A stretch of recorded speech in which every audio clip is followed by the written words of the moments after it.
Now, after the primer synthesis, ये primer synthesis हो जाने के बाद, after the primer synthesis we can say, primer synthesis हो जाने के बाद हम लोग इलोंगेशन पढ़ेंगे आज, ठीक है।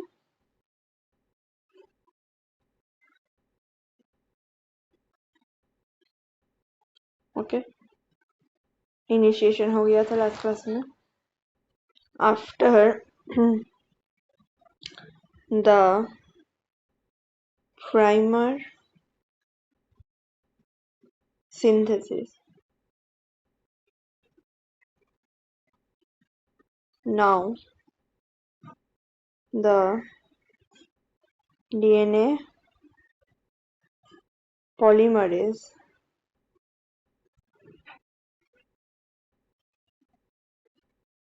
can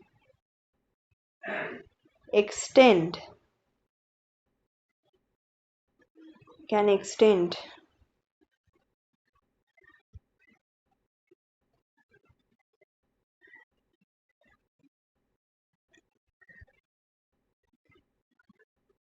the RNA primer slowly by addition of DNTPs.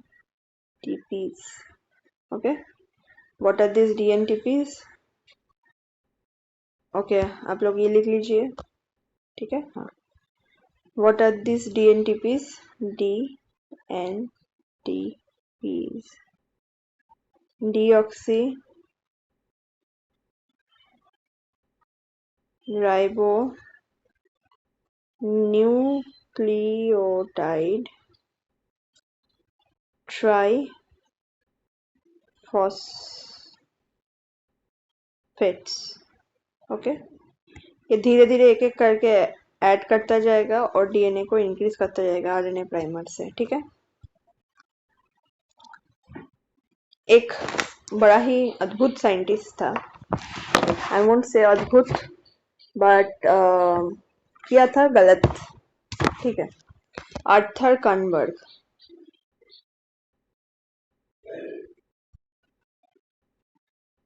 जो था, उन्होंने डीएनए पॉलीमरेज 1 को बोला था कि दिस इज द एंजाइम जो कि इलोंगेशन करा रहा है, ठीक है। पर वो नहीं है। क्यों नहीं है? There are 5 different types of DNA polymerase. There are the 5 different type of DNA polymerase जो एज ए प्रेजेंट है। ये रेप्लिकेटिव एंजाइम नहीं है, पर उसको नोबेल भी मिला था आर्थर कनबर्ग को ये डिस्कवरी करने के लिए, एंड ये गलत प्रूव किया गया है, ठीक है। तो there are 5 types of DNA polymerase found in E. coli. What are they? Number 1, DNA polymerase 1. उसके बाद क्या है? नंबर 2, DNA polymerase 2, पूरा लिखना। Number 3, DNA polymerase 3. Number 4, DNA polymerase 4. Number 5, DNA polymerase 5. तो अब ये क्वेश्चन आता है इन तीनों में से, क्योंकि हम लोगों को पता है कि ये वाला जो है, this are used in repair mechanism, they are used in repair mechanism, proof reading ये सब में यूज होता है, ये दो प्रूफ रीडिंग में। ये 3 में अब कंपटीशन है, फिर ओ शिट, फिर डीएनए पॉल 1, पॉल 2 और पॉल 3 में कंपैरिजन है अभी, राइट। तो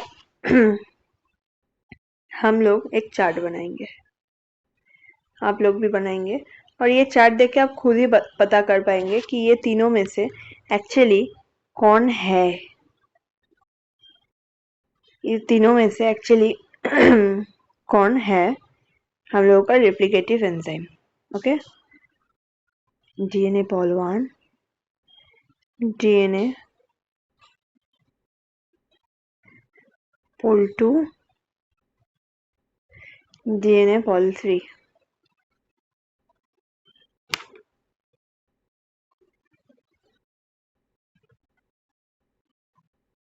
ठीक है, ये पॉल 3 है और यहाँ पे हम लोग कैरेक्टरिस्टिक्स लिखेंगे। ठीक है, ओके। मेरा पहला पॉइंट जो है 5 prime to 3 prime polymerization activity.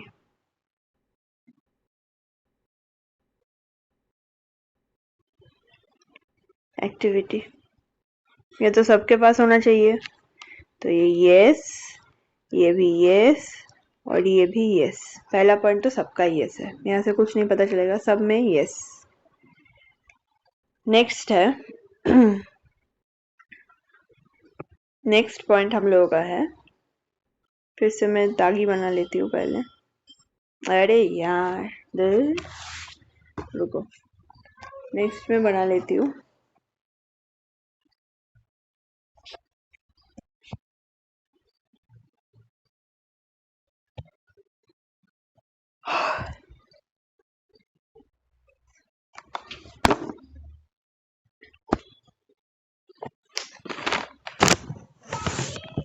Next में बना लेती हूँ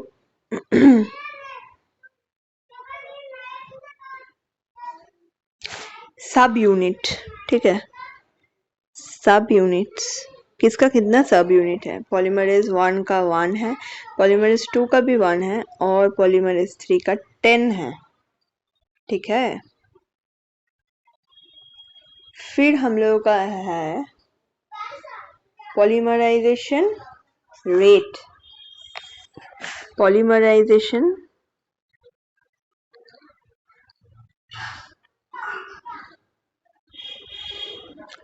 रेट ये है 20 न्यूक्लियोटाइड पर सेकेंड, ये है 40 न्यूक्लियोटाइड पर सेकेंड और ये है 1000 न्यूक्लियोटाइड पर सेकेंड। ठीक है, अब हम लोग देखेंगे प्रोसेसिविटी उसका। ठीक है, अब हम लोग देखेंगे, रुको इसको थोड़ा सा थिक मारते हैं लाइन को, हाँ ऐसा ठीक है। प्रोसेसिविटी प्रोसेसिविटी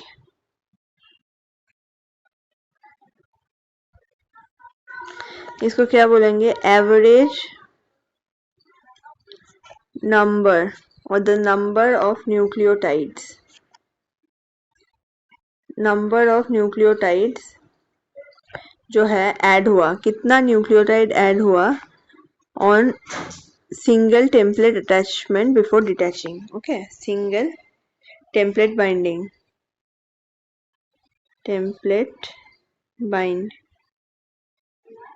बिफोर डिटैचिंग मतलब एक बार अटैच करके कितना न्यूक्लियोटाइड वो दे रहा है, कर रहा है अटैच बिफोर डिटैचिंग। ठीक है, ये हो गया प्रोसेसिविटी। ये मैं थोड़ा सा प्रोसेसिविटी का मतलब एक्सप्लेन कर दी तुम लोगों को।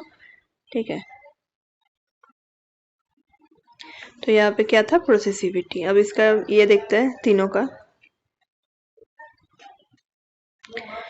का प्रोसेसिविटी देखते हैं एक है 200 न्यूक्लियोटाइड, एक है 1500 न्यूक्लियोटाइड और दूसरा है 50,000 50,000।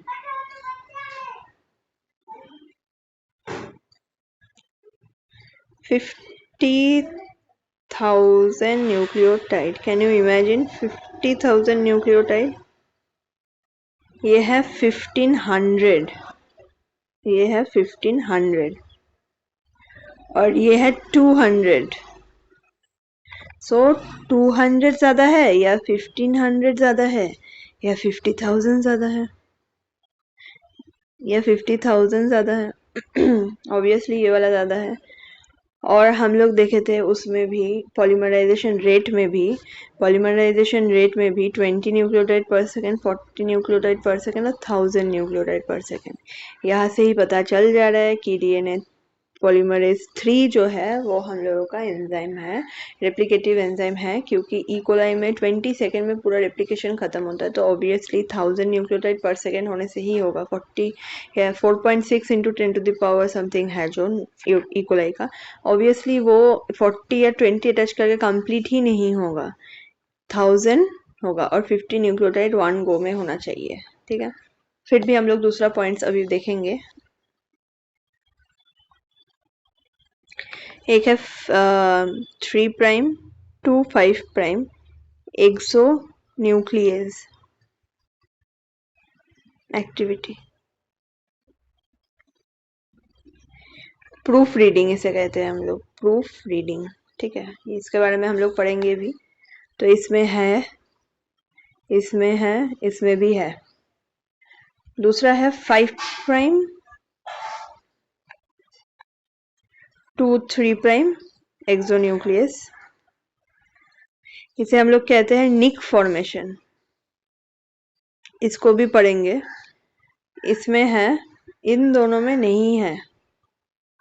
ठीक है, 5 पॉल 2 और पॉल 3 में नहीं है निक ट्रांसलेशन जो है। What is nick translation guys? Nick translation क्या है?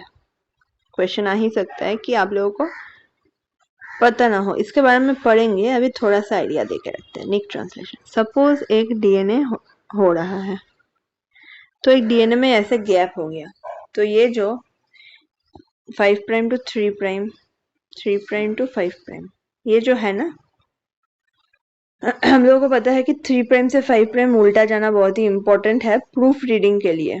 मतलब कोई गलती करके आए पीछे, तो आप लोग कीबोर्ड यूज करते हैं ना, वैसे पीछे जाएगा टक टक टक टक टक टक करके, जहाँ पे गलती होगा वो करेक्ट करके फिर से आ जाएगा। तो इसे कहते हैं 3 prime to 5 prime proof reading exonuclease activity. पर 5 prime to 3 prime nick translation जो है वो ये है कि सपोज डीएनए ठीक जा रहा है, इस साइड ही जा रहा है, पर यहाँ पे कोई गैप हो गया, तो ये जाके इस गैप को मूव कराते रहेगा। मतलब पहले यहाँ था, से पुश करके यहाँ लाया, फिर पुश करके यहाँ लाया, फिर पुश करके यहाँ लाया, ऐसे कर करके इसे निकाल देगा। तो ये चेक कर दिया, इसको ठीक कर दिया। पर अगर काम पहले से ही सही हो तो ये करने का कोई ज़रूरत है? मुझे ये बोलो, अगर काम पहले से ही ठीक हो तो ये करने का कोई ज़रूरत है? नहीं है। प्रॉपर अगर हम लोग एक एंजाइम रिक्रूट करें ऐसा जो बहुत अच्छे से ये काम करता हो, तो do we need this activity? अगर गलती होगा तभी नीड करेंगे ना।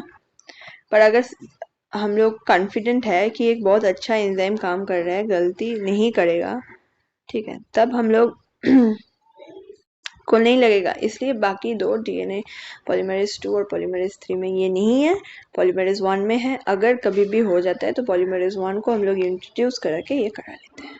अब most important topic, DNA polymerase सब यूनिट और उसका स्ट्रक्चर देखेंगे। DNA polymerase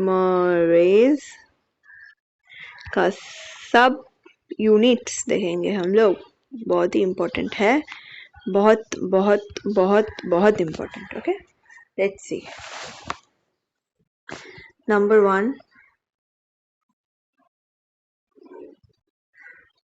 alpha, number 2 epsilon, number 3 theta, oh shit, number 4 tau, number 5 gamma, number 6 delta, number 7 delta prime. Okay, number 8 chi, number 9 phi, number 10 beta. Okay, fine. ये 3 बनाता है core enzyme. Okay, ये dimerisation के लिए है, देखेंगे देखेंगे, wait.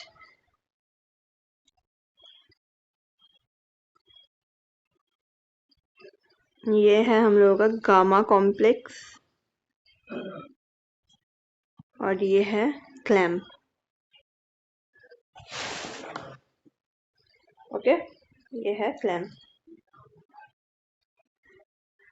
तो हम लोग इसका फंक्शन देखेंगे एक एक करके। अगर स्क्रीनशॉट लेना चाहते हैं इसका तो ले लीजिए आप लोग, ठीक है।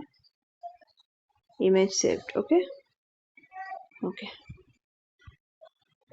तो देखते हैं अल्फा क्या है। अल्फा है 5 prime to 3 prime polymerisation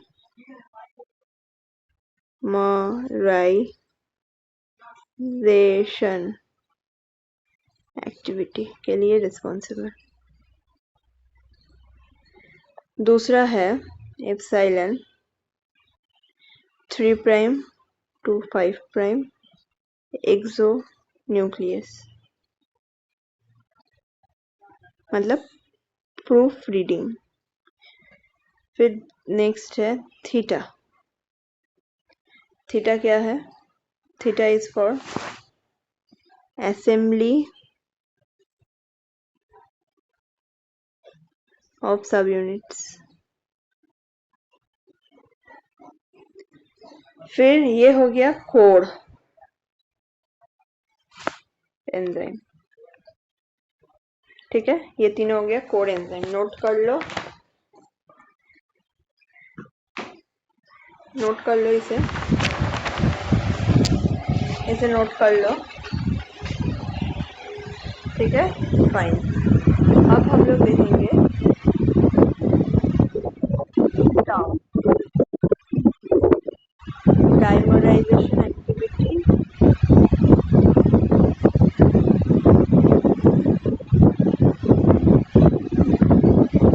stabilise template binding,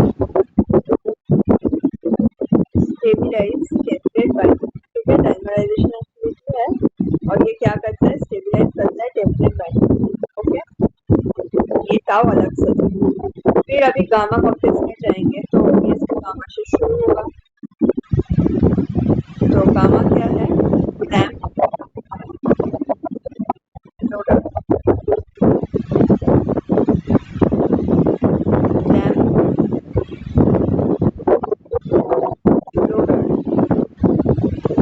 फिर डेल्टा है क्लैम्प ओपन। फिर डेल्टा प्राइम है क्लैम्प लोडर। फिर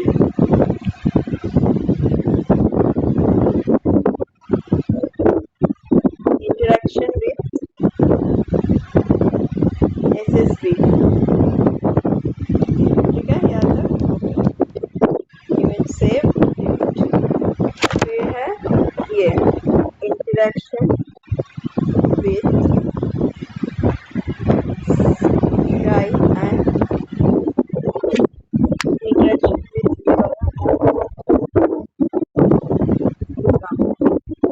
ठीक है।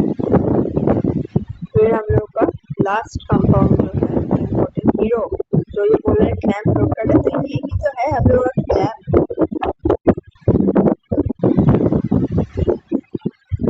डीएनए क्लैम्प है रिक्वायर्ड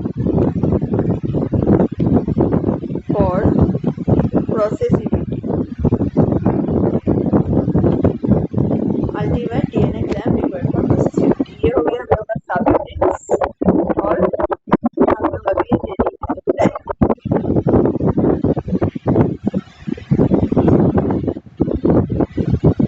ये क्या हो गया? Alpha alpha.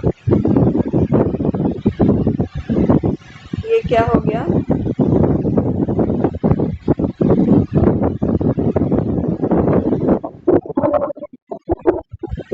ये दो रहता है, ठीक है। वहाँ पे जो टेबल बनाया था लिख लो, कोड एंजाइम 2 रहता है, टाउ 2 रहता है, बाकी गामा कॉम्प्लेक्स में हर एक कंपाउंड एक एक करके रहता है, और बीटा कॉम्प्लेक्स जो है, बीटा क्लैम्प जो है वो 4 रहता है, ठीक है।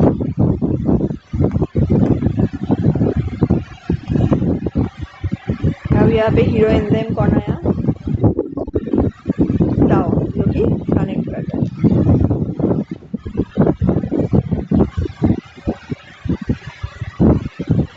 फिर यहाँ पे कौन है, एक एक करके लिखेंगे हम लोग। Gamma gamma delta delta prime gamma delta delta prime. Gamma यहाँ से शुरू होगा। ये स्टार्टिंग से क्यों उड़ा दिया भाई, चलो फिर से दिखाते हैं। No worries. Alpha alpha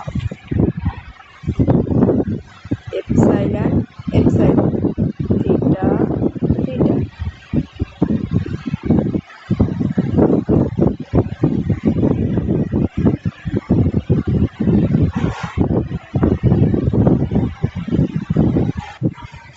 okay, alpha alpha epsilon epsilon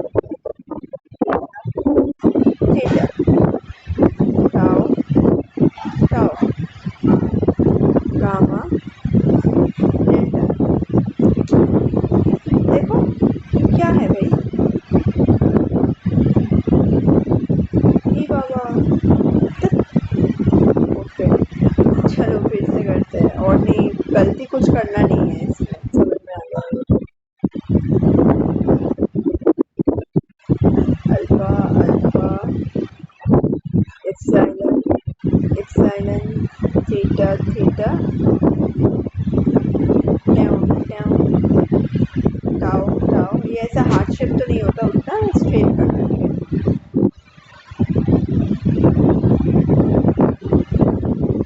gamma delta delta उल्टा हो गया, ठीक है कोई बात नहीं, ऐसा कर देना। नेक्स्ट डेल्टा प्राइम, डेल्टा ऐसा होता है, ठीक है थोड़ा सा मैं उल्टा आ गया। Delta delta prime prime prime. फिर ये है जो ना बीटा, ऐसा टाइप का होता है, तो बीटा दो एक साथ रहता है, तो ये बीटा ये बीटा, तो यहाँ पे एक बीटा जुड़ता है और यहाँ पे दो बीटा जुड़ता है, तो दो दो बीटा चार बीटा मैंने बोला था। टोटल चार बीटा होता है। अल्फा दो होता है, एप्सिलॉन भी दो होता है, थीटा भी दो होता है, ये भी दो होता है, और ये सब वन वन वन वन करके होता है। तो ये कोर एंजाइम के साथ अगर बीटा जुड़ जाए तो हम लोग उसे क्या कहते हैं, हॉलो एंजाइम। जब तक ये तो बीटा नहीं था तो ये कोर एंजाइम था, ठीक है कोर एंजाइम और गामा कॉम्प्लेक्स था, पर डीएनए क्लैम्प जब जुड़ गया उसे हम लोग क्या कहते हैं, हॉलो एंजाइम। पूरा कंप्लीट हो गया ना। तो ये था डीएनए 3 पॉलीमरेज, पूरा उसका सब यूनिट्स और उसका स्ट्रक्चर। नेक्स्ट वीडियो में या फिर नेक्स्ट वीडियो में हम लोग इसको कंटिन्यू करेंगे, इसका 3D स्ट्रक्चर और कैरेक्टरिस्टिक्स। ओके।